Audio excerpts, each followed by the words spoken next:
बिस्मिल्लाहिर्रहमानिर्रहीम। अस्सलाम वालेकुम नाज़रीन, आप यूट्यूब चैनल देख रहे हैं। मैं इमरान खान हूँ। परवेज़ इलाही के घर के ऊपर अटैक के हवाले से कुछ तफसीलात मैं आपके साथ शेयर कर देता हूँ, लेकिन पहले एक चीज़ मैं आपको क्लियर कर दूँ कि बतौर सहाफ़ी मैं आपको ये बता देता हूँ कि परवेज़ इलाही साहब की जो मौजूदा दौरे हुकूमत था, जिसमें वो पाकिस्तान तहरीक-ए-इंसाफ़ को ब्लैकमेल करके वज़ीर आला पंजाब बने थे, इसमें भी करप्शन की कहानियाँ हैं और मैं इस पर पहले स्टोरी कर भी चुका हूँ और बहुत सारे लोग इन चीज़ों को डिस्क्लोज़ करते रहे।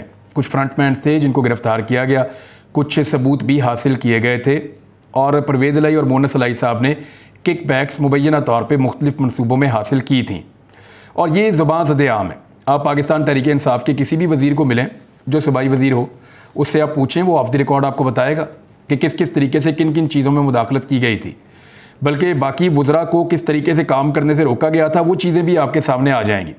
जो वज़रा रुकावट डालते थे उनके साथ क्या करते थे परवेज़ इलाही साहब, ये चीज़ें भी आपके सामने आ जाएंगी। ये रिकॉर्ड का हिस्सा है, लेकिन इसके बावजूद परवेज़ इलाही साहब के पास ज़मानत मौजूद थी और उनके घर के ऊपर हमला इंतहाई काबिल मज़म्मत और गलत फेल है। ये सियासतदानों के घरों के ऊपर अटैक, और ये वो घर है जिसके अंदर सियासतदानों को पनाह मिला करती थी।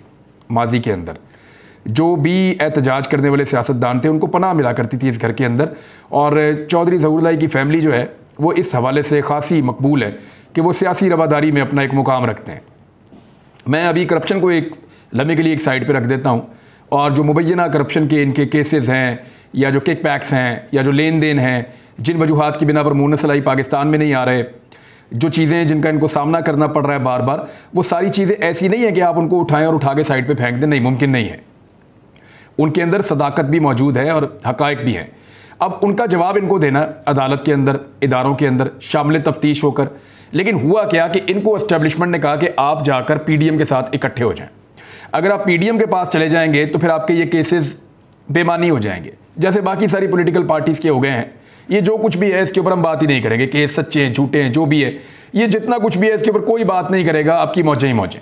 लेकिन अगर आप इमरान खान के साथ जाकर खड़े हो जाएंगे, असम्बलियाँ तहलील कर देंगे, तो फिर आपको इसका खुमियाजा भुगतना पड़ेगा, और वो खुमियाजा परवेज़ इलाही साहब भुगत रहे हैं।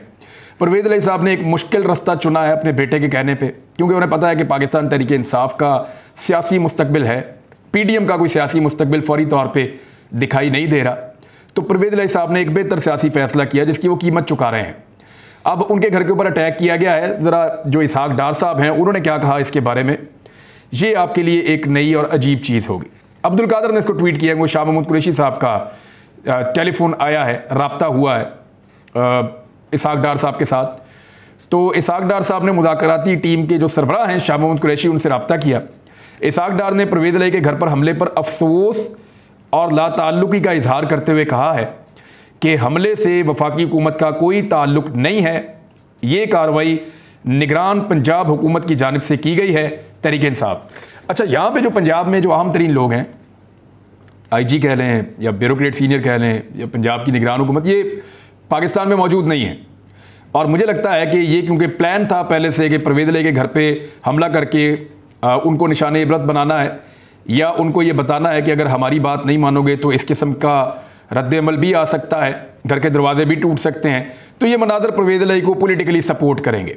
अब आप जितने मर्जी उनके ऊपर एलिगेशंस लगाएं करप्शन के, अब आप जितने मर्जी उनके ऊपर इल्ज़ामात लगाएं, अवामी हमदर्दी उनकी तरफ चली जाएगी। तो कानून के मुताबिक चलना सीखिए, कानून के मुताबिक फ़ैसले कीजिए, अदालतों के अंदर साबित कीजिए करप्शन को, जैसा कि मियां नवाज शरीफ की करप्शन अदालत के अंदर साबित हुई है, जैसा कि शहबाज शरीफ साहब की करप्शन इस हद तक करीब आ गई थी साबित होने में कि उनको हुकूमत में आना पड़ गया। उन्होंने अपोजिशन में रहना कबूल ही नहीं किया। उन्हें पता चल गया कि अगर मैं अब हुकूमत में ना आया या मैंने ये डील ना की तो मुझे जेल जाना पड़ेगा। इतनी क्लैरिटी थी उसके अंदर। बंदे हार्ट अटैक से मरते रहे हैं, अचानक पता चलता है वो फलां बंदा ठीक था, गवाह था, हार्ट अटैक से फारिग।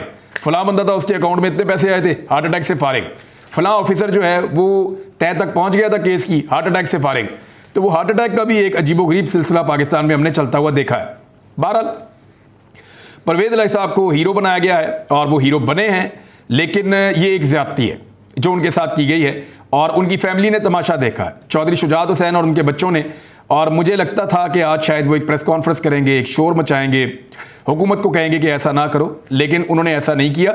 लेकिन दूसरी जानिब जो वफाकी हुकूमत है उन्होंने इसके अपने आप को अलग कर दिया है। तो ये चीज़ सबूत है जो कल भी मैं बात कर रहा था सुबह वाले वीलॉग में, कि ये जो भी कार्रवाई की जा रही है ये एक तो मुज़ाकरात को सबुटाज करने की एक कोशिश है, और आपने देखा कि कुछ सहाफ़ियों के ट्वीट्स आना शुरू हो गए, बयानात आना शुरू हो गए कि क्या इमरान खान साहब को अब मुज़ाकरात करने चाहिए, उनकी पार्टी के एक अहम रुकन के घर हमला कर दिया गया है, क्या उन्हें मुज़ाकरात करने चाहिए, उनको मुज़ाकरात से इनकार कर देना चाहिए। ये सारे PDM के हमायत याफ्ता सहाफ़ी हैं जो ये इस चीज़ के ऊपर उकसा रहे थे और इसको इंस्टिगेट कर रहे थे। और मैंने गुज़िश्ता वीलॉग में भी कहा था कि पाकिस्तान तहरीक इंसाफ को मुज़ाकरात छोड़कर भागना नहीं चाहिए। जो भी मुज़ाकरात छोड़कर भागेगा या मुज़ाकरात से दूर जाएगा वही कल्प्रेट बनेगा और अदालत की नज़रों में वही कसूरवार होगा। तो मुज़ाकरात से ये लड़ाई झगड़ा चलता रहेगा, मार कुटाई चलती रहेगी, बंदे गिरफ्तार होते रहेंगे, छूटते रहेंगे। अली अमीन गंडापुर के साथ किस नौयत की ज़्यादती की जा रही है, मुराद सईद के ऊपर कैसे मुकदमा दर्ज किए जा रहे हैं, ये सारा कुछ चलता रहेगा। इससे फ़र्क नहीं पड़ता। फ़र्क पड़ता है इस बात से कि अदालत क्या फ़ैसला करती है और अदालत के अंदर वाकिफ़ क्या बनता है और पाकिस्तान में परसेप्शन क्या बन रही है। परसेप्शन ये बन रही है कि इमरान खान साहब की पार्टी ने हुकूमत को बांध लिया है इस बात के ऊपर कि ठीक है, हम अपनी ज़िद छोड़ देते हैं, यानी जो आईने पाकिस्तान के मुताबिक इलेक्शन होने हैं, जिसका सुप्रीम कोर्ट ऑफ पाकिस्तान फैसला भी दे चुकी है, इसमें हम आपके साथ एक नया मौक़िफ़ अपनाने को तैयार हैं और सुप्रीम कोर्ट से दरख्वास्त कर सकते हैं, लेकिन वो इसी सूरत में करेंगे कि आप भी इंतखाबात में 8 अक्टूबर की ज़िद छोड़कर कहीं पीछे अगस्त में आ जाएं, जुलाई में आ जाएं, ताकि मिलकर एक कंसेंसस के साथ एक एफिडेविट जमा करवा दिया जाए सुप्रीम कोर्ट ऑफ पाकिस्तान में अंडरटेकिंग। लेकिन उस अंडरटेकिंग में बिलावल जरदारी को और शहबाज शरीफ को ज़रूर होना चाहिए। ये दो लोग उस अंडरटेकिंग में होने चाहिए। ये दूसरे तीसरे दर्जे की सियासी क़यादत से अंडरटेकिंग दिलवा के बाद में उनको फारग करवा के उनकी कुर्बानी भी दे सकते हैं, लेकिन ज़रूरी ये है कि पार्टी की जो क़यादत है, ख़ास तौर पे बिलावल और दूसरी जानिब शहबाज शरीफ, कम से कम ये लोग अंडरटेकिंग दें तो फिर सुप्रीम कोर्ट को ये बात माननी चाहिए। पाकिस्तान तहरीक इंसाफ ने इसके ऊपर मुज़ाकरात किए आपस में, और जो कुछ भी हुआ परवेज़ इलाही साहब के साथ उसकी मज़म्मत रात को भी की थी, दोबारा भी की है, लेकिन मुज़ाकरात से किनारा कशी का फ़ैसला नहीं हुआ और ये बिल्कुल एक सही फ़ैसला है। इमरान खान साहब को जहाँ तक ये मुज़ाकरात जाते हैं इनके साथ जाना चाहिए, क्योंकि मुज़ाकरात इलेक्शन के लिए हो रहे हैं। ये कोई NRO नहीं है, ये कोई केसेस की माफ़ी नहीं है, ये कोई मार कुटाई से माफ़ी नहीं है। यानी ये तो सूबाई हुकूमत जो है वो तो एस्टेब्लिशमेंट की पपेट है, वो तो मारती रहेगी, मार कुटाई करती रहेगी। चाहे आप इलेक्शन ले लें चाहे आप ना लें, मुज़ाकरात करें या ना करें, वो तो मार कुटाई करते रहेंगे।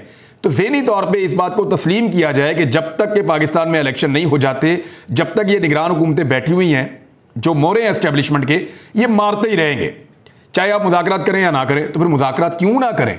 तो इमरान खान साहब को मुज़ाकरात करने चाहिए, जितनी मर्जी मार पड़े, और उन्होंने यही फैसला किया है कि मुज़ाकरात जारी रहेंगे। लेकिन पीर वाले दिन एक बड़ी पॉलिटिकल एक्टिविटी पाकिस्तान तहरीक इंसाफ ने फैसला किया है 3 मुख्तलिफ शहरों के अंदर, जिसमें लाहौर में इमरान खान साहब खुद लीड करेंगे। पैदल मार्च का ऐलान किया गया है। ये जो पैदल मार्च है ये 1 मई को किया जाएगा, यौम मजदूर मनाया जाएगा। मेरे ख्याल में मजदूरों को और मेहनत कशों को इसके अंदर शिरकत करनी चाहिए। ये उनका पाकिस्तान है, मजदूरों का पाकिस्तान है, मेहनत कशों का पाकिस्तान है, किसानों का पाकिस्तान है। उनको निकलकर इस एहतजाज का हिस्सा बनना चाहिए। उनकी ज़िंदगी ज़्यादा मुश्किल हुई है, ज़्यादा अजीरन हुई है, उनकी आमदन में उतना इजाफा नहीं हुआ जितना पाकिस्तान के अंदर महंगाई में इजाफा हो गया है। हत्ता कि यहाँ तक कर दिया है कि 40 रुपए का जो मीटर रेंट हुआ करता था, ये जो गैस का मीटर आपके दरवाजे के बाहर लटका हुआ है, इसका किराया आप जमा करवाते हैं हर बिल के अंदर, ये 40 रुपए इसका किराया होता था। खामोशी के साथ 500 रुपए इसका किराया कर दिया गया है। जियो न्यूज़ तो कह रहा था कि 70% अद्वियात की कीमतों में इजाफा कर दिया गया है, लेकिन मैंने जो खबरें दूसरी देखी हैं वहां पे 20% तक अद्वियात की कीमतों में इजाफा किया गया है। इससे पहले लोग बहुत शोर मचाते थे इन खबरों के ऊपर, लेकिन अब कोई इस पर बात ही नहीं करता। महंगाई की शरह का अगर आप देखें इस वक्त, तो ये 45% से ज़्यादा महंगाई हो चुकी है, लगभग 45% और 50% के दरमियान है, और ये एक रिकॉर्ड महंगाई है। इमरान खान साहब के दौरे हुकूमत में ये 12% 13% के बीच में रहती थी। तो उस वक्त पाकिस्तान का मीडिया कहता था बहुत ज़्यादा महंगाई है, लेकिन अब ये लगभग 50% से थोड़ा नीचे रह गई है, यानी 45 से 50% के बीच में है। तो पाकिस्तान के मीडिया के कानों पर जूं तक नहीं रेंगती।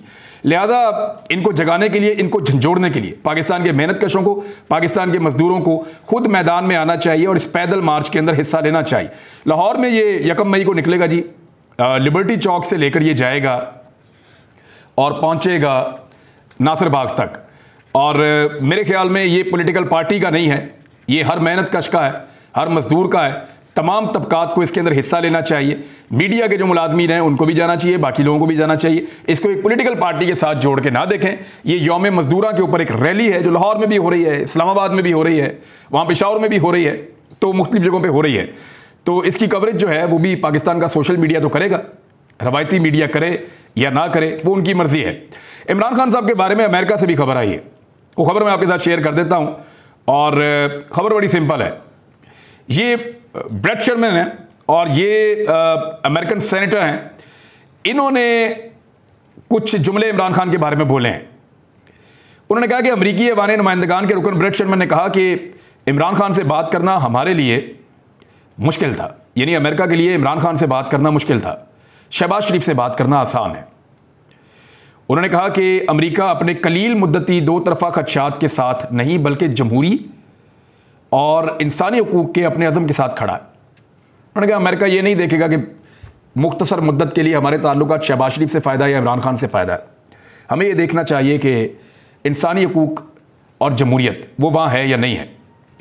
उन्होंने कहा पाकिस्तान के हालिया वाक़यात पर बात करना चाहूँगा। इन वाक़यात का जायज़ा लेते हुए कुछ लोग कहेंगे कि अमेरिका को ऐसे सियासी रहनुमा की सपोर्ट करनी चाहिए जो अमेरिका का ज़्यादा हामी हो और बड़े आराम से अमेरिका की बात मान ले, पपेट टाइप का, जो कहे कि वेंटिलेटर अमेरिका ने दिया हुआ है, जो कहे कि बैगर्स आर नॉट चूजर्स, जो जब मिले वो लाल रंग की टाई पहन के हाथ बांध के खड़ा हो जाए, अमेरिकन की तरह के कपड़े पहने, अमेरिकन की तरह की मुंह टेढ़ी कर करके इंग्लिश बोले, अमेरिकन की तरह के खुशबू लगाए, उनके पीछे पीछे चले, उनसे एक कदम आगे जाने की जरूरत ना करे, उनकी आंखों में आंखें डाल के बात ना कर सके, जो उनको लिख कर दिया जाए पर्ची के ऊपर सिर्फ उतना ही बोले। ऐसे बंदे सूट करते हैं ना ताकतवर लोगों को। वो ये कह रहे हैं कि आर्जी तौर पर तो अच्छा लगता है कि ऐसा बंदा हमारे साथ हो, लेकिन उन्होंने कहा कि इमरान खान से बात करना हमारे लिए मुश्किल था और हमारे लिए आसान होगा ऐसे बंदे से निपटना और हालात में अपने फेवर में लेकर आना अगर शहबाज शरीफ टाइप का बंदा होगा। उनके कहने का मतलब ये है इमरान खान मुश्किल ज़रूर है, लेकिन अगर आप जमहूरियत की तरफ जाएंगे और इंसानी हकूक़ की तरफ जाएंगे तो फिर आपको दूसरी चॉइस नहीं होगी। पब्लिक चॉइस इमरान खान के साथ है, ये उनको अमेरिकन को भी आइडिया हो रहा है। तो अब इस तरह के बयानात जो हैं वो अमेरिका से आ रहे हैं और इन बयानात की रोशनी में ये बात पता चल रही है कि बैगर्स कौन हैं, चूजर्स कौन हैं और इंडिपेंडेंट सोच रखने वाले या आज़ादी की सोच रखने वाले लोग कौन हैं। तो इमरान खान मुश्किल तो है, पाकिस्तानी एस्टेब्लिशमेंट के लिए भी मुश्किल है। यानी पाकिस्तानी एस्टेब्लिशमेंट में आपको बहुत पहले 2021 में एक वीलॉग में बता चुका हूं कि एस्टेब्लिशमेंट इमरान खान को जिन चीज़ों पर कायल नहीं कर सकती वो इमरान खान से नहीं करवा सकती। इमरान खान बहुत सारी चीज़ों में कमांड करता है, मैं आपको ये बता चुका हूँ। इंडिया से ताल्लुकात में इमरान खान नहीं मान रहा था, अभी तो बिलावल छलांगे मारते हुए जा रहे हैं इंडिया जाना है जी मैंने, वो आगे से मुंह नहीं लगा रहे, कह रहे जी हमने इंडिया जाना है। जाएं जी आप इंडिया भी जाएं, देखें आप वहाँ जाके क्या तीर चला के आते हैं। तो इमरान खान ने एस्टेब्लिशमेंट की बात नहीं मानी इंडिया के मामले पे, इमरान खान ने एस्टेब्लिशमेंट की बात नहीं मानी इसराइल के मामले पे, इमरान खान ने एस्टेब्लिशमेंट की बात नहीं मानी अमेरिका के मामले पे, अड्डों के मामले पे, फ़िज़ाई रस्तों के मामले पे, अफ़गान जंग के मामले पे। इमरान खान ने बहुत सारी चीज़ें एस्टेब्लिशमेंट की नहीं मानी और वो बातें ना मानने की पादाश में बाद में इमरान खान साहब को ये खुमियादा भुगतना पड़ा है। तो ये ज़रा टफ आदमी तो है, ये तो सबको पता है और सबको आइडिया है। उधर शाहिद खाकान अब्बासी जो हैं PMLN के लीडर हैं, बड़े आम आदमी हैं, उन्होंने जो स्टेटमेंट दिया है ज़रा वो स्टेटमेंट भी आप देख लें। वो कह रहे हैं, फरमा रहे हैं कि 20 अरब रुपए कम से कम जो है वो चोरी हो गया है शहबाज शरीफ साहब की आटा स्कीम के अंदर। एक्चुअली वो सिस्टम को निशाना बना रहे थे, डायरेक्टली शहबाज शरीफ को तनकीद नहीं कर रहे थे, लेकिन सिस्टम को निशाना बना रहे थे कि सिस्टम बहुत ख़राब है। तो सिस्टम को ठीक करना है तो फिर आपको NRO बंद करने पड़ेंगे, सिस्टम को ठीक करना है तो फिर आपको ऐसी कानून साजियाँ जो पर्सन स्पेसिफिक हों वो बंद करनी पड़ेंगी। अगर सिस्टम को ठीक करना है तो फिर सिस्टम को खुदकार बनाना पड़ेगा और सिस्टम से फ़ायदा लेने वाली जितनी जोंकें हैं उनको हटाना पड़ेगा। तो सिस्टम तो ठीक ऐसे नहीं होगा। सिस्टम को ख़राब करने वाले जो हैं, जो कुर्सियों के कीड़े हैं, वो तो सारे इस वक्त इक़्तिदार के अंदर हैं। लिहाजा शहबाज शरीफ साहब के बारे में ये बड़ा अच्छा इंकशाफ किया शाहिद खाकान अब्बासी साहब ने कि उनकी आटा स्कीम के अंदर 20 अरब रुपए की चोरी हो गई। अब शहबाज शरीफ की आदत यह है, बजाय इसके मुफ्त आटा पूरे पाकिस्तान में बांट के लोगों को ये भिखारी बनाने की कोशिश कर रहे हैं, ये आटे के ऊपर सब्सिडी देते और पूरे पाकिस्तान को सस्ता आटा देते। पाकिस्तान की देखिए, ये उन मुल्कों में करना चाहिए जहाँ पे गरीब थोड़ी तादाद में है और अमीर भी जो है वो उतनी तादाद में है। तो वहाँ पे तो आप कह सकते हैं जी गरीबों को मुफ्त दे रहे हैं चीज़, अमीर खुद खरीद लें। और भाई जिस मुल्क में गरीबों की तादाद ज़्यादा है और अमीरों की कम है, वहाँ तो आप सब्सिडी फिर सारों के लिए देते हैं ना। जहाँ 80% लोगों की कुव्वत खरीद मुतासर हो गई है या इससे ज़्यादा की, तो फिर आप ये नहीं देखते कि 20% अमीर हैं, वो फिर आप ये देखते हैं कि 79% को लाइनों में लगाने की बजाय आप पूरे पाकिस्तान को सब्सिडी दे देते हैं। लेकिन ये आटे की लाइनों को इस्तेमाल करते हैं अपनी पब्लिसिटी के लिए, उल्टा लोगों की जानें वहाँ पे चली गई। ये लोगों को आटा बांट के अपनी तस्वीरें बनाकर उससे ये शोहरत हासिल करते हैं। एक्चुअली ये तरीका वारदात है। तो इसमें भी 20 अरब रुपए की चोरी हो गई। शाहिद खाकान अब्बासी कह रहे हैं, मैं नहीं कह रहा। 20 अरब रुपए की आटे में चोरी करवा ली इन्होंने अपने शौक पूरे करते करते। 21 अरब रुपया पाकिस्तान में इलेक्शन के लिए नहीं ये दे रहे। ऐसी ये फ्रॉडिया हुकूमत है। वैसे इमरान खान साहब को चाहिए कि इनके साथ मंगल को मुज़ाकरात ज़रूर करें, और फाइनल राउंड है क्योंकि मुज़ाकरात का इसहाक डार साहब अपने मुंह से कह चुके हैं, और चीफ जस्टिस ऑफ पाकिस्तान बड़ी रिस्ट्रेंट का मुजाहरा कर रहे हैं। उमर अता बंदयाल साहब से वैसे ये तवक्को नहीं थी, और पीडीएम की जमातें भी यही सोच रही थी कि उनके सब्र का पैमाना लबरेज हो जाएगा और उन्हें कुछ ना कुछ ऐसा मिल जाएगा जिसका फ़ायदा उठाते हुए वो एक कंपेन बना लेंगे। ये हो नहीं पा रहा। चीफ जस्टिस ऑफ पाकिस्तान बड़े रिस्ट्रेंट का मुजाहरा कर रहे हैं, बहुत ज़्यादा तहम्मुल का मुजाहरा कर रहे हैं, और उसका फ़ायदा उठाने वाले एक्सपोज होते चले जा रहे हैं, चाहे वो एस्टेब्लिशमेंट है चाहे वो पीडीएम की जमातें हैं। बहरहाल वो मज़ीद एक्सपोज होंगे और आने वाले दिनों में आपको बहुत ज़्यादा और क्लैरिटी होगी। अगर तो ये मुज़ाकरात पे आकर जुलाई और अगस्त में इलेक्शन के लिए मान जाते हैं और सुप्रीम कोर्ट ऑफ पाकिस्तान में अंडरटेकिंग देते हैं तो ठीक है, वरना याद रखिएगा 21 नहीं तो 28 मई के महीने में आपको फिर इलेक्शन में जाना पड़ेगा। अब तक के लिए इतना ही। अपना ख्याल रखिएगा, अपने चैनल का भी। अल्लाह हाफ़िज़।